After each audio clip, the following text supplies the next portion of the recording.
Alianza After Hours.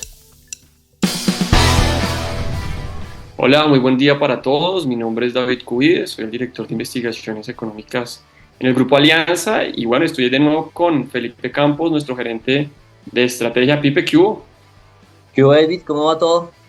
¿Todo bien? ¿Cómo lo trata la vida? ¿Ya se recuperó de esa gripa o no? Sí, ya tengo voz de cantante de nuevo. Ya puedo volver al karaoke.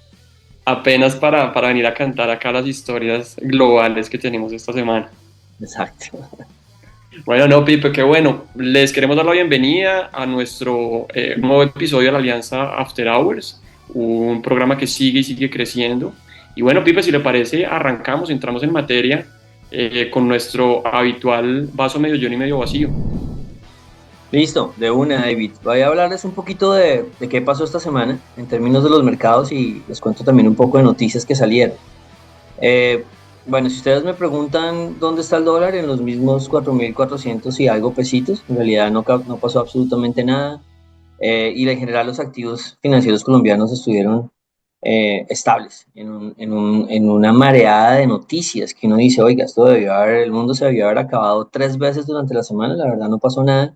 Mucha estabilidad no quiere decir que ya no vaya a pasar nada, ¿no? Seguimos en esa lucha de si el dólar de verdad puede terminar más calmado este año o no. La situación regional sigue siendo muy apremiante, muy complicada.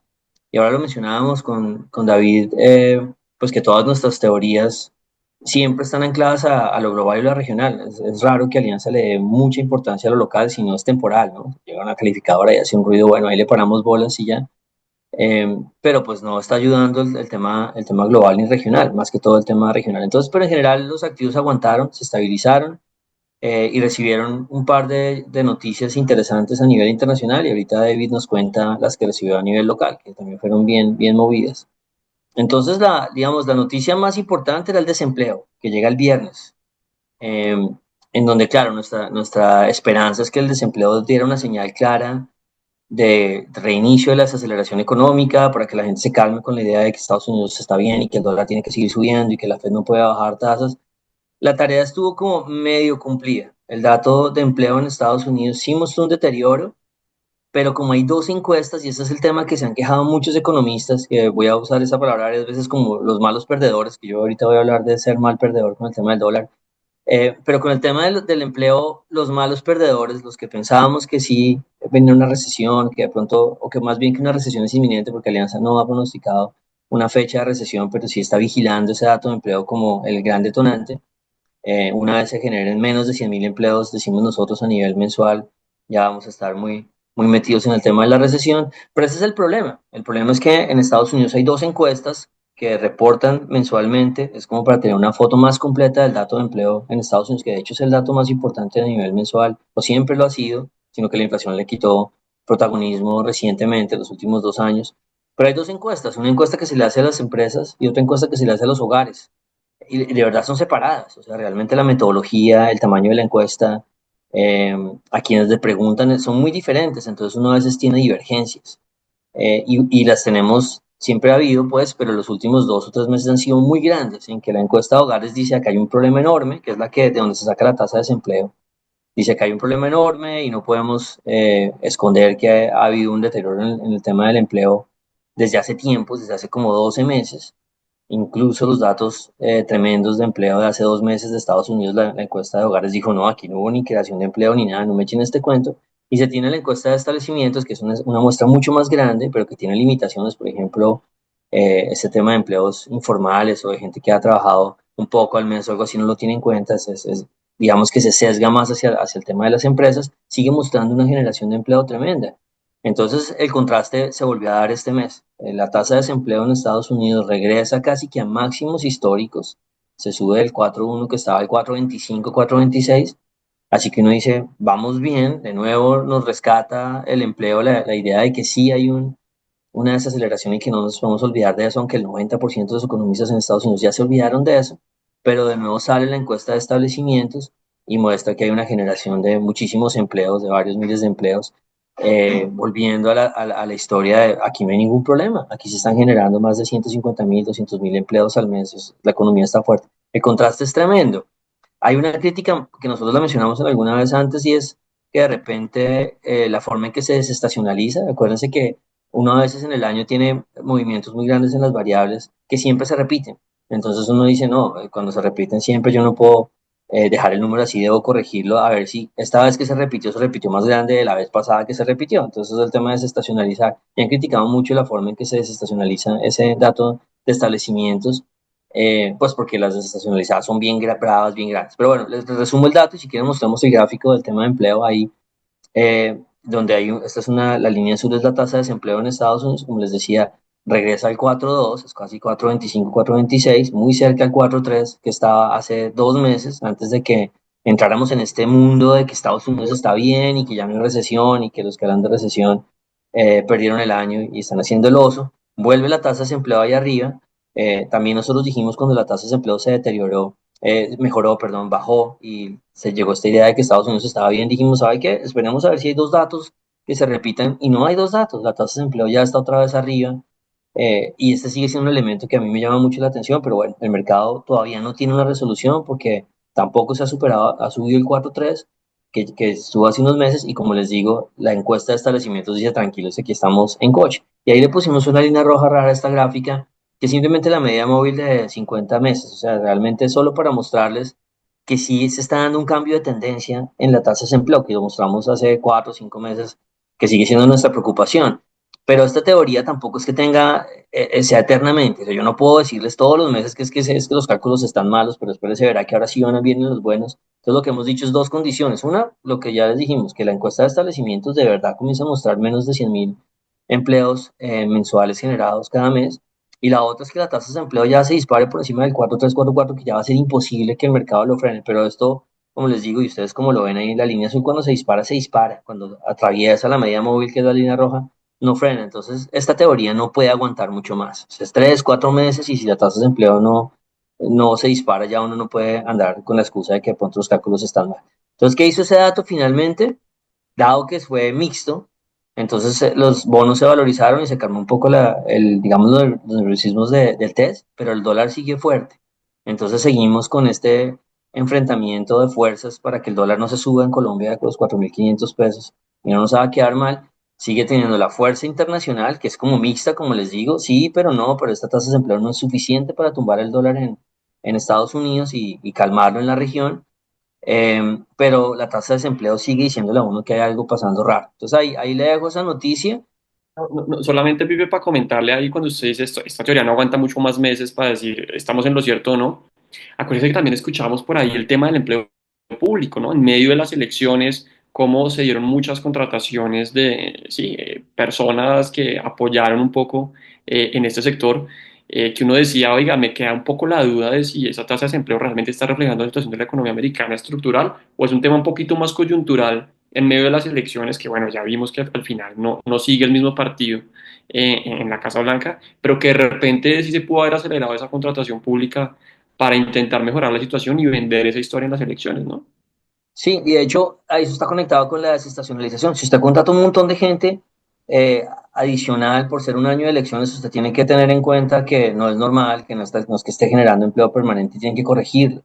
Pero bueno, es lo que la gente sigue criticando. Algunos dirán, pero si ya perdieron las elecciones, porque a los más mal pensados, digámoslo así, porque hay unos que dicen, vea, simplemente desestacionalizar es muy difícil y desde la pandemia estos números son muy complicados de encuadrarlos.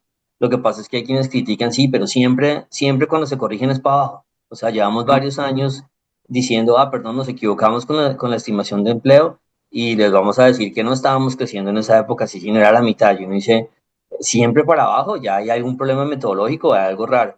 Pero bueno, ahí lo dejamos. Kevin continuará, para mí es harto, yo preferiría, o estamos equivocados o no, pero en realidad esto hay que darle espacio, 3, 4 meses, pero yo no me pasaría como los analistas en Estados Unidos que dicen no hay recesión y la mitad dice que no hay recesión y después toda la mitad dice que sí hay recesión y están cambiando todo el tiempo y yo creo que eso está todavía por verse. Y otra Ah, noticia que también llenó titulares. Yo no creo que es muy interesante la noticia de lo que está pasando en Francia acerca de, pues, por primera vez desde 1960, sacan a un gobierno, digamos, los dos extremos, izquierda y derecha, entran a moderar el gobierno. el gobierno francés estaba planteando una reforma fiscal como que muy importante y necesaria, pero al final los de izquierda y derecha no les convenció. Y aquí se generó muchísimo ruido en términos de, oiga, si Francia está mal, entonces ¿qué va a pasar con el euro? Que sería otra piedra al costal de los que quieren que, a los que no queremos que el dólar suba de aquí. Pues porque si el euro se debilita, que es la moneda más importante frente al dólar a nivel mundial, pues tenemos más problemas en el tema del dólar. La verdad pasaron, al final sí, digamos la censura se dio, pero no pasó nada con el euro, la verdad se quedó quieto y no reaccionó como los más alarmistas podrían pensar. Pero lo de Francia vale la pena tenerlo en cuenta, es muy interesante. Y si uno mira cómo va el tema de la tasa de interés a la que se está financiando Francia, que de hecho es un análisis que ha mostrado varias personas, porque es muy, muy interesante lo que está pasando, y es ya, ahí tenemos el gráfico, ya la tasa de Francia está alineada a la tasa de Grecia, lo cual es pues interesantísimo, porque ustedes todos, bueno, muchos de acá, ¿no? Los más jóvenes no, pero conocen la historia de lo que pasó con Grecia, que es la línea roja, es la tasa de interés a la que se financia Grecia con toda su crisis en el 2011, 2012, y se vuelve a alinear. A mí me encanta este tipo de gráficas porque le muestran a uno cómo las carretas copian mucho, o sea, cuando se crea la Comunidad Económica Europea por allá, en los 2000 se compró la tesis de que todos los países eran iguales, y fíjense que Grecia y Francia se financiaron a la misma tasa, lo cual era una mentira porque Grecia no era igual a Francia, pero también Alemania. De hecho, todos se financiaron a tasas similares a las alemanas. Y después de la crisis del 2008 se dan cuenta que no, que esto es ridículo, que no son los mismos países, y ahí es cuando se tuvo la crisis griega. Y pues bueno, aquí de otra forma, no es la misma forma, digamos, que se está pensando, están llevando a Francia a la misma tasa de Grecia, que yo digo, no son los mismos países, pero refleja la transición por la que está viviendo Francia y por todos los problemas que también son fiscales. De hecho, esto se alinea mucho con los problemas regionales que se están viendo en Brasil, en Colombia, que se podrían vivir, no sé, en México en unos años si siguen así. Pero bueno, ahí la verdad el mensaje es, no pasó a más en términos de reacción del mercado. Hay una realineación, una cosa bien extraña en que ahora todos los países vuelven a hacer lo mismo, que es bien, bien particular. Y yo diría que Francia también le va a costar mucho subir de esas tasas a las que se está financiando ahora, porque ella está Grecia. Y yo no creo que sea tan fácil vender la idea de que Francia está peor que Grecia. Entonces esa alineación, que uno la ve como escandalosa, porque de nuevo están juntando dos países que históricamente no son lo mismo en términos de pagos de deuda. Grecia se default cada ratico, Francia no. Pero yo diría que también uno lo puede ver al contrario y decir, bueno, la crisis francesa puede que ahí se estabilice un poco porque ya la castigaron mucho a la tasa del país. Listo, ¿no? Yo creo que ahí cubrimos ese tema global, Pipe, bastante bien. O sea, nos fuimos por el tema europeo, que generó mucho, mucho movimiento, y al final no tanto. Y el tema gringo, que toca esperar unos meses más, ¿no? Si le Sí. parece, Pipe, yo me meto en los temas locales, ¿no? Ahí tuvimos también algunas cosas interesantes, que viene siendo un poco más de lo mismo, si le soy sincero. Aquí tuvimos las discusiones fiscales en Colombia y tuvimos algo de lo que podría ser el adelanto de la inflación en Colombia que se va a publicar al cierre el viernes y que antes de que grabemos este episodio pues no tenemos toda la información, pero sí les podemos contar nuestra expectativa. ¿Qué estamos esperando en Alianza en materia de inflación? Se nos viene este dato ya al mes de noviembre y en principio estamos viendo una inflación que sigue cayendo, Pipe. Nosotros estamos viendo una inflación que va a terminar este año por los lados del 5,1, 5,2. Ya justamente en noviembre ya creemos que vamos a llegar por esos niveles. Estamos esperando algo parecido al 5,15, una variación mensual que estaría por los lados del 0,20, 0,23, que es una cifra muy cercana a la que tiene también el consenso de analistas de mercado, de tal manera que allí no va a haber una mayor divergencia entre lo que espera Alianza y lo que esperamos y lo que espera, digamos, todos los demás. Y allí tendríamos una inflación interanual que se mueve del 5,4 al 5,1, 5,2%. En diciembre, que es cuando hablemos de este tema en más o menos un mes, la verdad es que ya no vamos a ver una caída adicional. Nosotros ya creemos que el efecto base que nos ha ayudado muchísimo a lo largo de todo este año se va a diluir mucho en el mes de diciembre y realmente el número que toquemos en noviembre va a ser casi que el número de cierre de año. Entonces nos quedaremos con una inflación al cierre de este año por los lados del 5,1, 5,2%. Tal vez, Pipe, un par de mensajes importantes aquí es todo ese efecto base que nos acompañó en el 24 probablemente nos va a acompañar en la primera parte del 25. Allí digamos que sí tuvimos unas variaciones raras en la primera parte de este año, que cuando veamos la primera parte del 25, creemos que nos van a ayudar esas variaciones raras que van a quedarse muy altas para que la inflación interanual caiga. Ya en la segunda parte del próximo año creemos que llegar a ese 4%, romper a la baja ese nivel del 4 va a ser un poco más difícil. Entonces, primer mensaje, la inflación seguiría cayendo en lo que resta de este año, ya unos números más cercanos al 5,1, 5,2. Segundo mensaje, pensando en el 25, nos va a ayudar la primera parte del año, pero la segunda mitad del año ya nos vamos a estabilizar un poco a lo largo del 4%, alrededor del 4%, y romper ese número va a ser un poquito más difícil.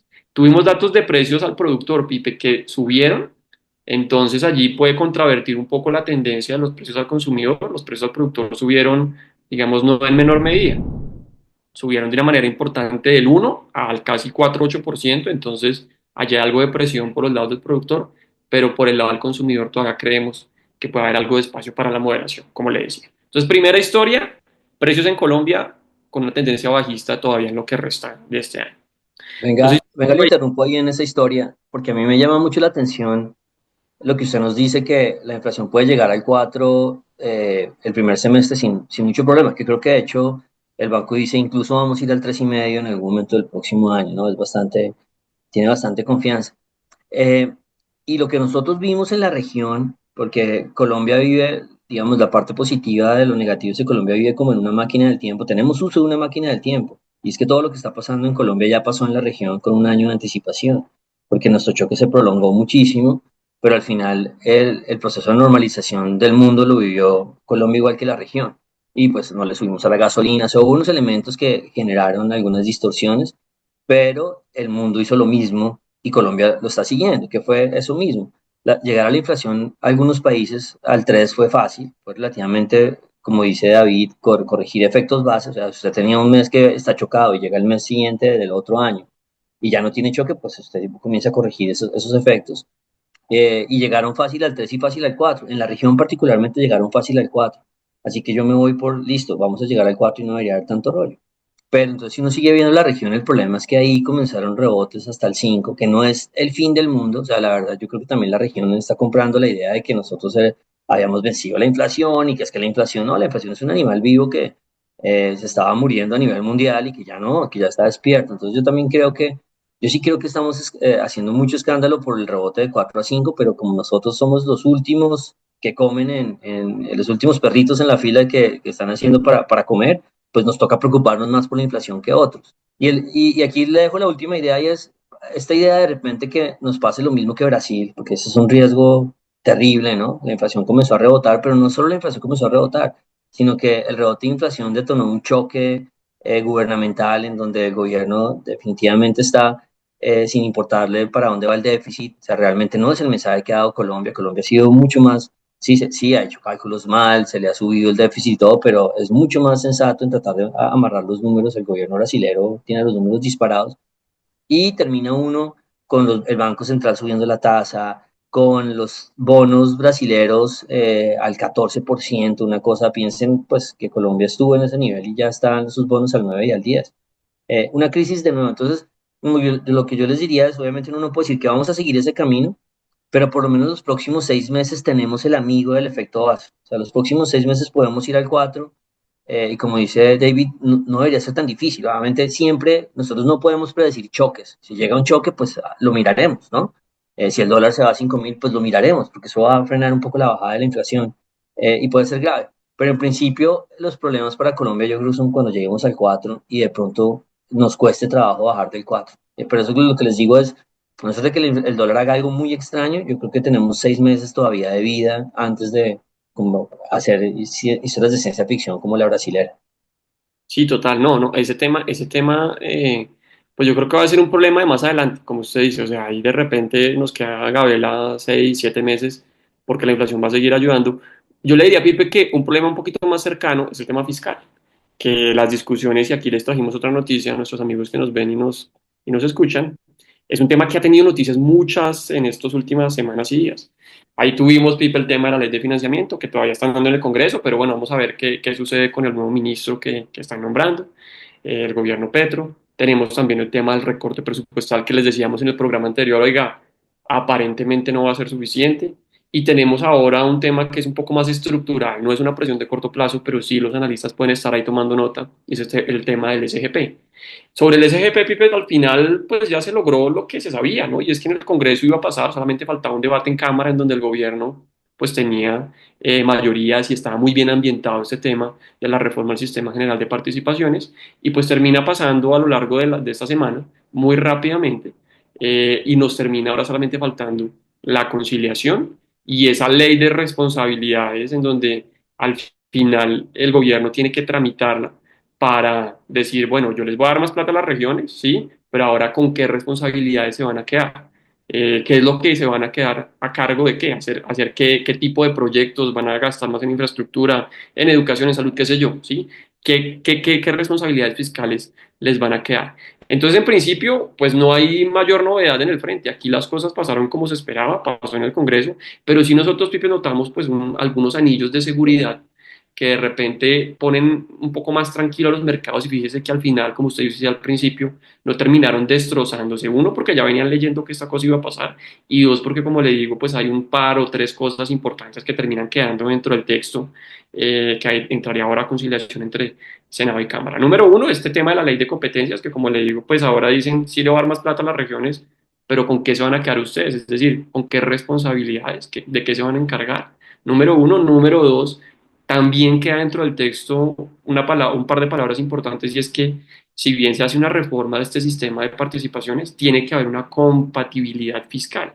Entonces, lo que se apruebe de aquí en adelante, pues tiene que estar de acuerdo con ese marco fiscal de mediano plazo, que es como ese gran lineamiento que tiene el gobierno colombiano para ejecutar el gasto del país y los ingresos. Y tiene que guardar también una compostura con la regla fiscal, con esos límites fiscales que también están en una ley de la República. Y finalmente, como otro gran anillo de seguridad que nosotros notamos, pues el tema del plazo.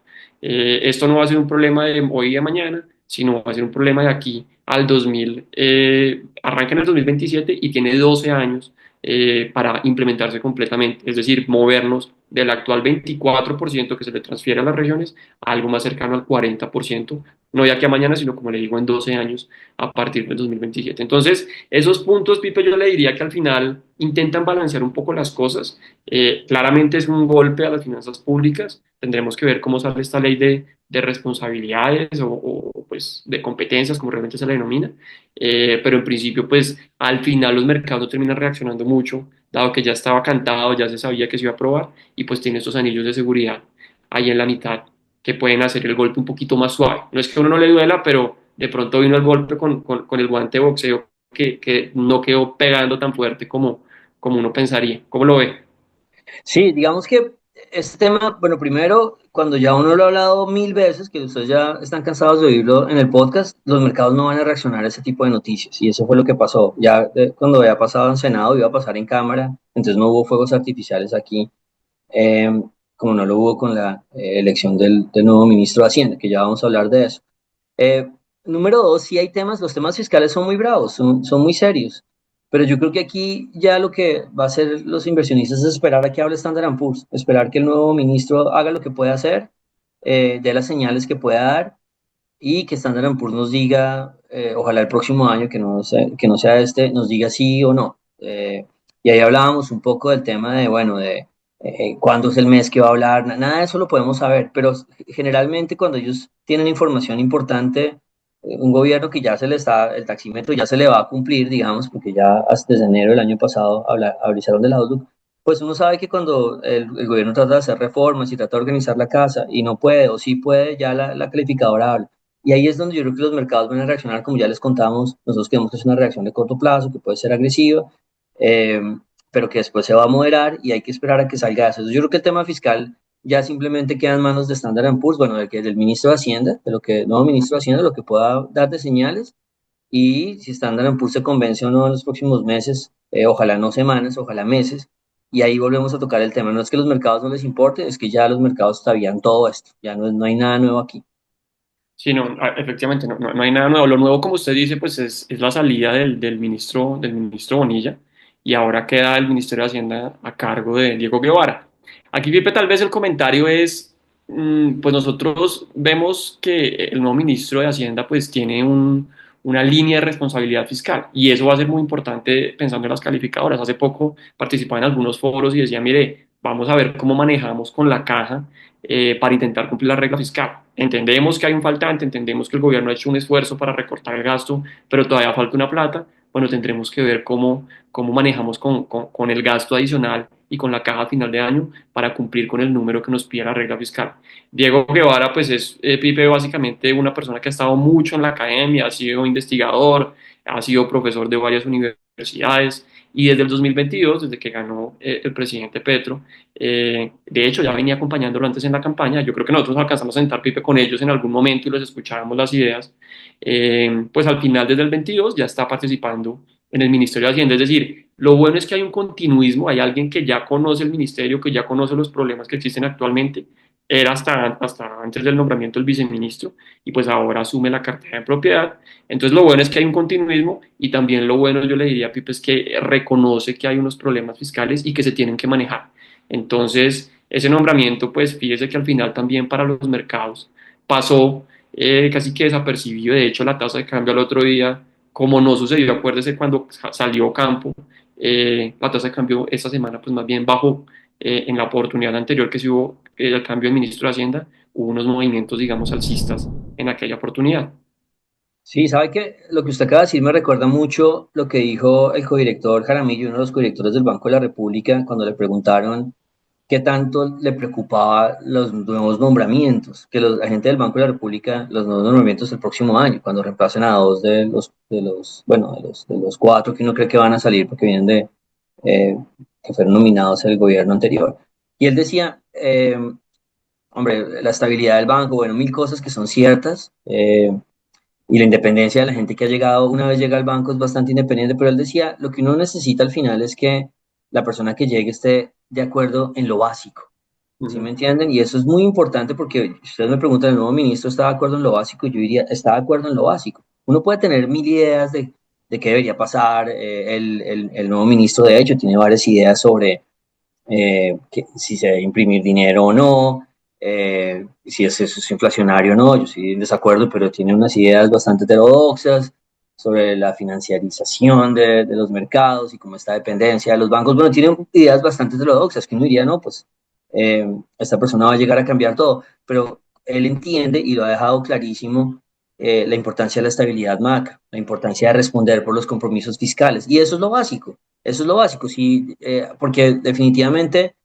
si un gobierno gana, pues tiene derecho a traer sus ideas, así uno no esté de acuerdo y así sean terribles, listo. Pero si está de acuerdo en lo básico, si usted me va a hacer una idea, eh, llevando el país en medio de la estabilidad, pues es su idea y de alguna forma ganó las elecciones para traerlas. Obviamente uno critica son las ideas que se quieren implementar con inestabilidad. O sea, si me dijeran, no, es que yo quiero preocuparme por lo social, pero quiero y estoy convencido de que se debe hacerle préstamos al gobierno y hacer esto, no, eso es inestable, eso no lo está diciendo, él dice que puede que no sea inflacionario, pero él nunca ha dicho vamos a prestarle plata al gobierno, que nos preste plata al gobierno desde el banco. Entonces está de acuerdo en lo básico y eso es lo más importante. Y vean a Brasil. En Brasil es un país donde la gente, el gobierno no está de acuerdo en lo básico. Entonces, cuando uno entra en ese mundo de leer la hoja de vida e indignarse porque es que piensa que si imprimir dinero no trae inflación o cosas así, yo vuelvo a insistir, yo sería el primero en decirle, no, esa regla no se va a cumplir en Colombia, usted imprime dinero y el dólar no lo ponen en 8.000. Eh, pero es diferente eso a no estar de acuerdo en lo básico y tanto el ministro Bonilla como ahora el nuevo ministro Guevara está de acuerdo en lo básico. Lo dejamos ahí, yo creo que el mercado sabe, no quiere decir que la tenga fácil, la tiene súper difícil y va a ser bien complicado lo que viene hacia adelante, pero no se pongan a escudriñar en los artículos que dice, entonces esta persona va a hacer eso. Además, porque hay una serie de seguros en el país. Usted quiere que imprima plata, pues compensa a los siete miembros de la Junta a ver si lo pueden hacer. Entonces, ese tipo de cosas no debe uno hilar y meterse en la locura, porque yo me imagino que si usted está metido en eso, pues compró dólar al siguiente día del anuncio y puede que le salga bien, porque no sabemos si el dólar va a subir, pero esa no fue la razón. Entonces, bueno, David, yo creo que ahí lo dejamos. Creo que ya estamos ahí con el tiempo justo para los siguientes temas. Eh, Sí, usted las historias globales, Pipe. Nosotros sacamos un documento muy interesante. Heavy Metals me gustó bastante, por ahí lo vi usted con un meme metalero. pero cuéntenos usted un poquito esa historia ya de largo plazo que me pareció súper chévere, la contamos en un comité, ya la hemos contado en algunas otras oportunidades, pero si quiere refresquémosla porque usted está encontrando cosas chéveres que están pasando en los escenarios globales, digamos. Sí, esta es una idea súper, no, no es difícil, nada de esto es difícil. O sea, realmente cuando un economista llega y dice que esto es complicado, lo cuenta de una forma complicada, es que no la sabe bien. Eh, entonces no es difícil, pero es rara, la idea es rara. Esta foto yo creo que así me crecería el pelo, si yo me lo dejo largo sería exactamente así, y me inspira a dejármelo crecer, esperamos a ver qué pasa.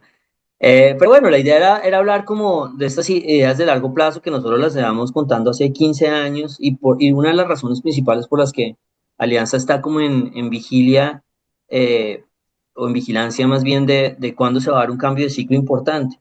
Entonces, lo que quisimos es hablar de metales y después conectarlo con el tema de las acciones. Es un documento que se lo invitamos a leer porque en el podcast no creo que lo alcance a contar con los detalles que debería. Pero el punto es que nosotros queremos mostrarles a la gente que los llevamos diciendo desde el 2013 que comenzamos a sacar nuestros documentos, que el mundo sí es ordenado, el mundo tiene un orden de grandes tendencias de largo plazo.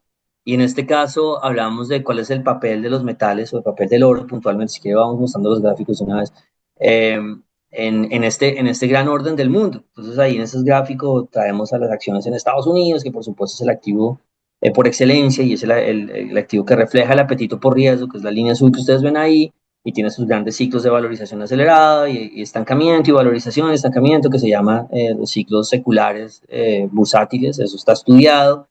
Pero el punto aquí interesante es mostrarles el papel del oro. El oro es la línea amarilla. Y si alguien me dijera que el oro se valoriza cerca similar al estándar Poor's 500, yo no le creería. Pero si uno ve la gráfica de largo plazo, se da cuenta que sí, que hay momentos en que brilla bajo el sol el oro y las acciones se estancan, y después hay momentos en que las acciones brillan bajo el sol y el oro se estanca. De hecho, la sustitución es muy bonita, es muy exacta en los periodos en que a uno le va bien, al otro no le va bien.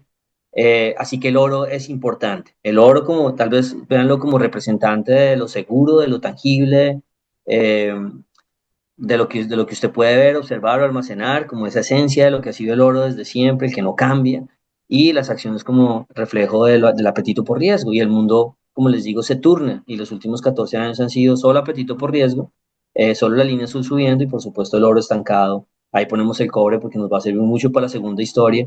Pero el mercado se mueve en estos ciclos y yo a veces uno lo puede, en el documento está escrito mucho más poético, pero es como ese movimiento entre el apetito eh, por la tecnología que lo refleja el Standard Poor's 500 versus el apetito por lo que sirve para construir la tecnología, que es los metales y el oro y las materias primas. Entonces, ese orden existe y después ahí hay una línea que muestra la relación entre el Standard Poor's 500 y el oro, que ahorita está relativamente caro, está tan caro como el Standard Poor's 500 está tan caro frente al oro como pasó en los 60, como pasó en la crisis de los 30 y de repente un poquito más barato que como pasó en el 2000, pero está bastante caro. Estamos en un nivel en que uno debería estar en vigilancia de nuevo, de en qué momento el oro va a hacer su gran rally de valorización y va a compensar. Lo que ha pasado los últimos 4 años ha sido interesantísimo.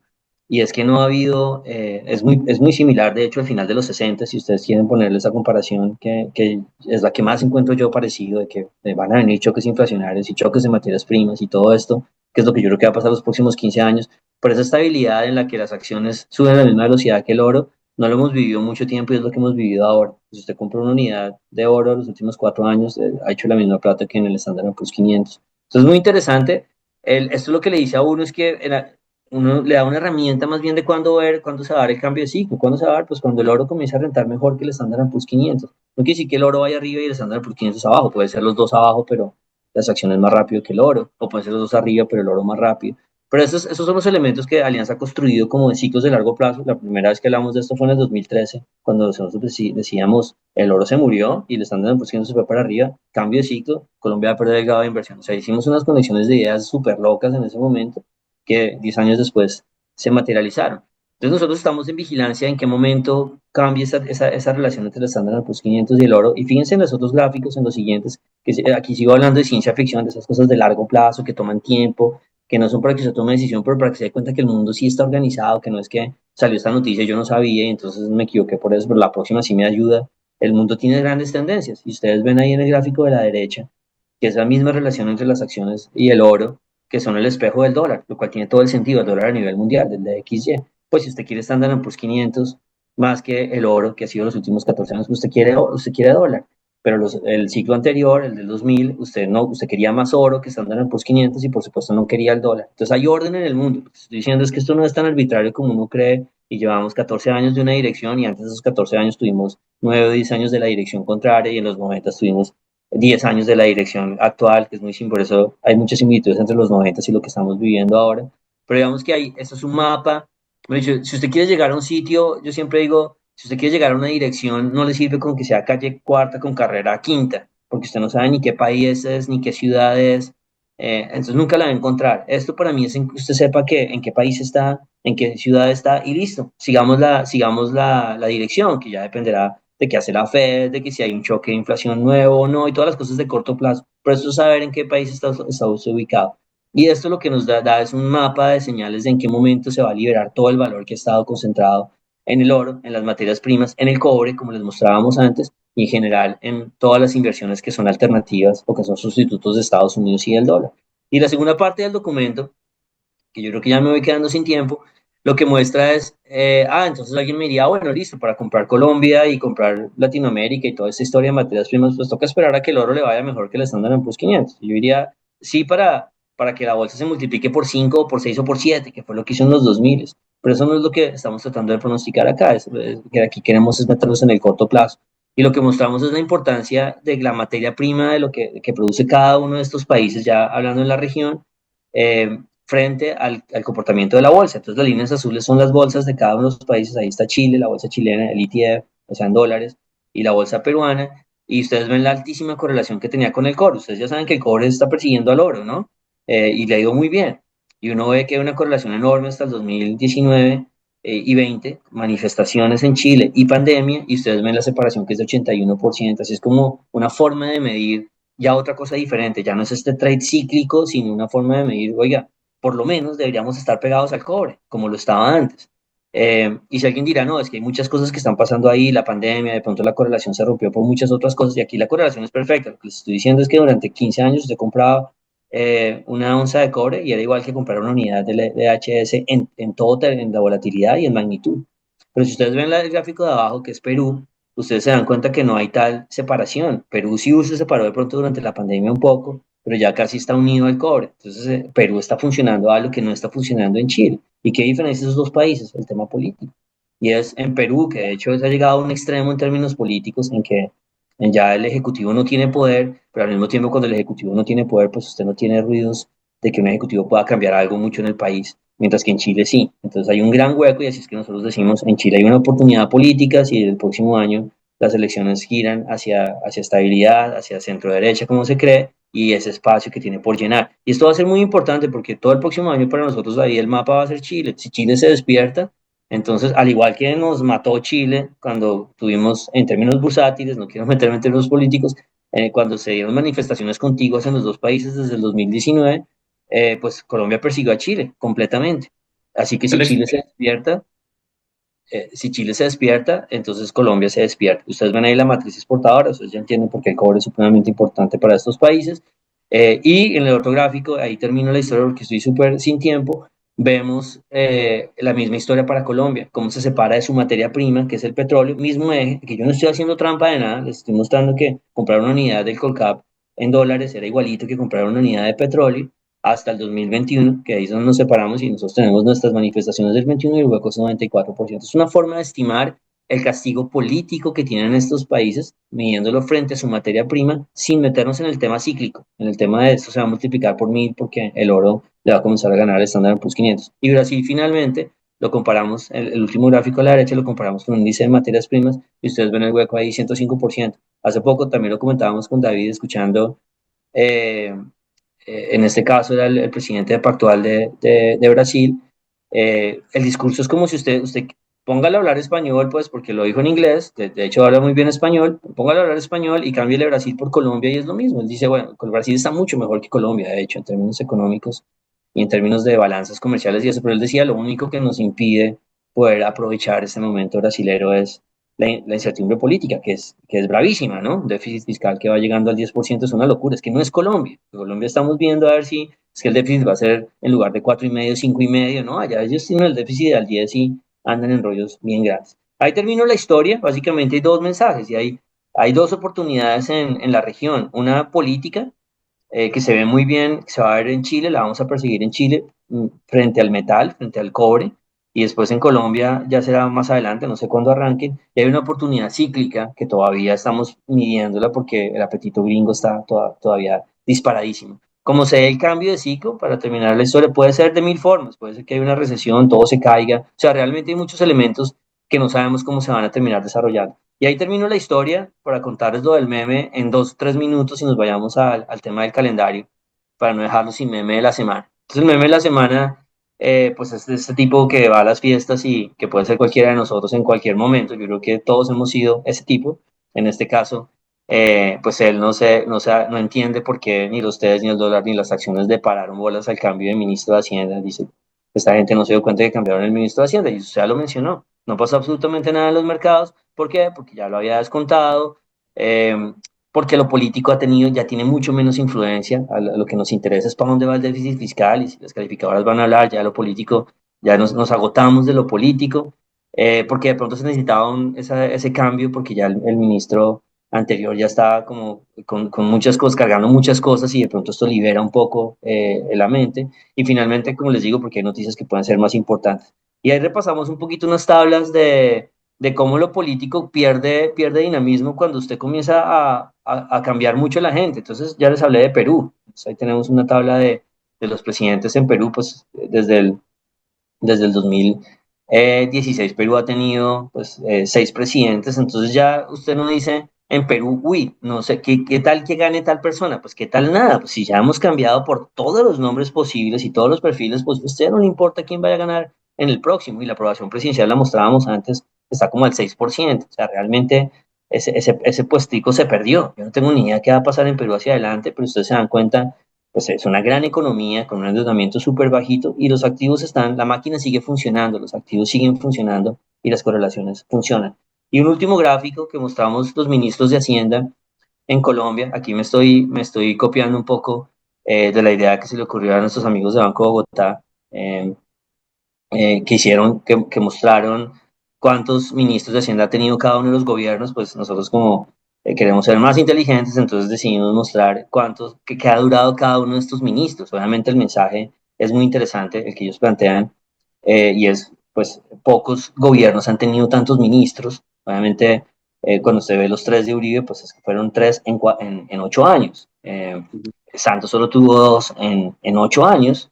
Así que usted tiene que ir a Samper. Duque tuvo dos, en realidad hubo uno que solamente tuvo 15 días mientras estaba, no sé por qué lo pusimos ahí, no lo deberíamos haber puesto, pero bueno, mientras cambiaban de ministro. Pero cuando usted tiene varios ministros, pues primero obviamente usted está reflejando que anda en problemas. Ahí uno mira que Ocampo duró muy poquito, en realidad, en términos de la historia.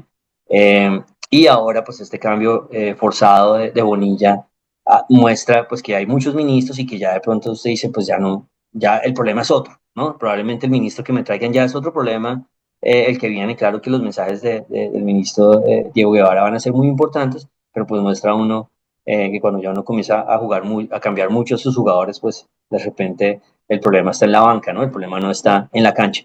Pero bueno, ahí les dejo esta historia donde no tuvo mucho reflejo en los mercados, como les mencionaba, y le pusimos ahí el tiempo de lo que puede quedar el nuevo ministro de Hacienda si no es cambiado, ¿no? Pues, si llega a durar todo el tiempo, pues igualaría el periodo que estuvo el ministro Ricardo Bonilla.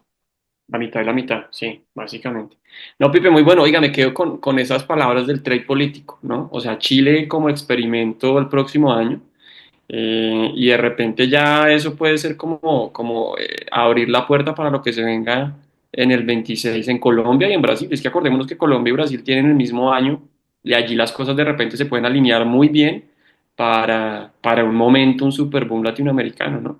Sí, y de hecho esa es la idea detrás porque es una de las ideas, porque las dos valen, lo cíclico también para Alianza es muy importante, pero esa es una de las ideas por las que nosotros decimos que en el corto plazo los 4.000 se van a volver a ver cuando terminen estos choques, ¿no? Yo no sé, en 2 meses se habla Standard Poor's, lo que sea, pero en el dólar nosotros por eso pensamos que el dólar eventualmente va a regresar a los 4.000 desde el punto de vista del trade político, desde el punto de vista del trade cíclico, decimos abajo de 4.000. En algún momento en que el mundo cambie y decide volver a este apetito por la región, como lo hizo en su momento, debería ser abajo de 4.000. Esas dos ideas condensan porque Alianza le dio por ser tan optimista cuando eran los más pesimistas durante 10 o 12 años. No, listo, Pipe, muy bien. Yo creo que está chévere, muy claro. Ahí cubrimos lo global y lo local. Déjeme, nos movemos hacia la última parte del episodio, hablando un poquito del calendario. Yo creo que ya salimos de lo más importante que era el empleo en los Estados Unidos, que ya lo cubrimos. La siguiente semana vamos a ver algo de precios en la economía americana. Vamos a ver algo de tasas de interés en varias regiones en el mundo, nuestros amigos brasileños que están ahora más bien con un ciclo diferente, pero también vamos a ver decisión de tasas por allá en Perú, en Europa. En Colombia tendremos que esperar un poquito más para que nuestro Banrep tome la última decisión del año, en donde se debate si van a ser 50 o 75 puntos básicos. Y eso es básicamente como lo que estaremos pendiente en términos macro. Y en nuestro extra time, pues tenemos aquí no solamente lo macro, sino también unas invitaciones, pues para que la gente de repente se conecte a Netflix y vea esta nueva serie de escena, ¿no? Este corredor mítico de la Fórmula 1, no sé qué recuerdos tiene de eso, o no tantos. Porque me da tan duro. Yo estaba muy pequeño cuando Senna era famoso. La famosa. Eh, pero bueno, de pronto no muy pequeño, pero era pequeño. Pero sí, obviamente, oí cuando se murió, fue un golpe para mis papás. Yo realmente vi que estaban muy dolidos, un tipo supremamente arriesgado, aguerrido, que puso, pues que dejó el recuerdo en la Fórmula 1 y que vale la pena pararle bolas. Obviamente hemos tenido ahorita campeones recientes Mm. eh, que le ganan en números de premios a él, pero incluso su muerte generó un cambio completo en la Fórmula 1, porque creo que el día que se murió, se murieron varios el fin de semana, o sea, realmente se dio un ajuste y claro que me la voy a ver. No recuerdo casi nada porque les digo, yo soy tan joven como la mayoría de los que está viendo aquí el tema. Y bueno, también insistir un poco, super semana de inflación se viene, super semana. Y cuando uno solo estaba preocupado por la inflación colombiana y la gringa, ahora la mexicana y la brasilera, es clave que frenen porque estamos en una crisis regional y eso nos está dando muy duro. No, listo, eso en cuanto a los precios, en cuanto a cena, y bueno, no, Día de las Velitas ya celebrándolo aquí en Colombia y tendremos la ciclovía nocturna en Bogotá para los que se animen el próximo jueves a montar en bici y a darse un paseo por la ciudad. Pipe, eso es todo, no sé si tiene algún otro tema. No, no, terminamos. Nos demoramos hoy un poquito, era difícil. Cuando yo hablo de estos temas de largo plazo me pongo nervioso y sudo porque digo, no, me va a demorar 50 minutos, pero bueno, creo que lo logramos más o menos decentemente. Les agradecemos la compañía, como siempre, el apoyo, recomiéndonos. Aquí seguimos trabajando para ustedes y bueno, nos vemos la próxima semana. Listo, muchísimas gracias. Alianza After Hours.